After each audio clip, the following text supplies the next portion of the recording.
It looks good. Very, very Thank clean, you. very organized, very artsy back there. Shifted it. I got nothing. I got a plant. Oh, that's good though. You have that view too. I know. Just don't look at me. That's Look at beautiful. that. Isn't that pretty? Hey everyone, it's Kelly here, and I'm with Jessica Sanders, and we have something really exciting to share with you all. We have a big collab coming up. You'll see some emails and some blog posts and YouTube, and what else do we have them on? I think that's it.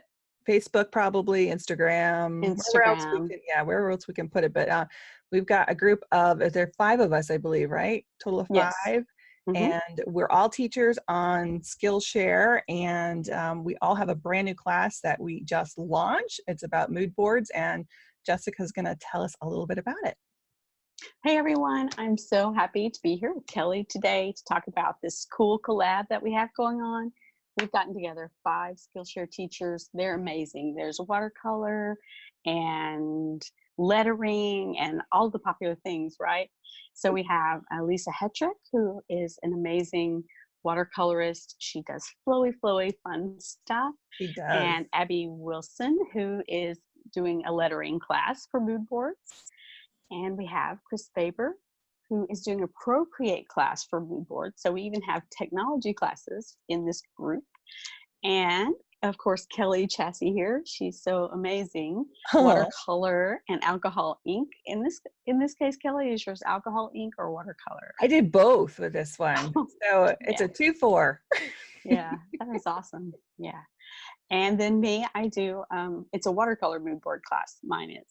So we're really excited and we want to share it all with you. We are. I mean, I'm super excited. So look for that coming out real soon, and we'll have some 5 free links for you, right, on Skillshare from each of us. Yes. So look for those. If you have not yet joined Skillshare, those will be coming out so you can try one of these out. Yes, it'll be great. You can just go through the whole series of classes. They're all a little bit different. They all have a little bit different approach. But they're all mood board themed, so they tie together really nicely. Yeah, I'm excited because I have a new iPad, which I definitely have to do Procreate, and lettering I'm horrible at. So I can't wait to try Abby's class too. So I'll be taking them all as well. So I'm looking forward to it. So thanks, Jess, and we'll look forward to trying some of those classes out real soon. Yeah, it sounds great. Thank you.